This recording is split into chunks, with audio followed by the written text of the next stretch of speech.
Karimnagar housing board కాలనీలోని రోడ్ల నాణ్యతపై స్థానికుల ఫిర్యాదుకు స్పందించారు విజిలెన్స్ క్వాలిటీ కంట్రోల్ అధికారులు. రోడ్ల నాణ్యతకు సంబంధించిన శాంపిల్స్ సేకరించి పరీక్షలకు పంపించారు. సీసీ రోడ్లకు పగుళ్లు ఏర్పడటం, ఫుట్పాత్ టైల్స్ పగిలిపోవడంపై కాలనీవాసులు మండిపడ్డారు. అక్రమాలకు పాల్పడిన వారిపై చర్యలు తీసుకోవాలని డిమాండ్ చేశారు స్థానికులు.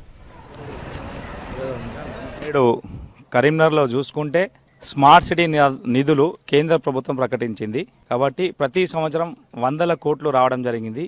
ఈ వచ్చిన కోట్లను ఏదైతే వెనుకబడిన ప్రాంతాలు ఉన్నాయో అందులో ఒకటి ప్రాంతంగా మన హౌసింగ్ బోర్డును గుర్తించడం జరిగింది.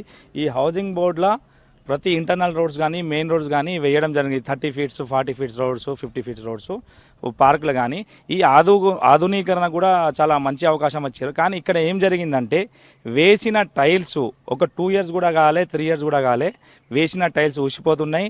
ఈ రోడ్స్ క్రాక్ వస్తున్నాయి, ఎక్కడెక్కడ ఎయిర్ క్రాక్స్ వచ్చినాయి. కాబట్టి దీని మీద పూర్తి స్థాయి విచారణ జరపాలి. సీసీ రోడ్లు స్మార్ట్ సిటీ వాళ్ళు చేసిన వర్క్ మీద ఎంక్వైరీ చేయడం జరుగుతుంది. అలాగే ఈ రోడ్లని టెస్టింగ్ చేయడం జరుగుతుంది.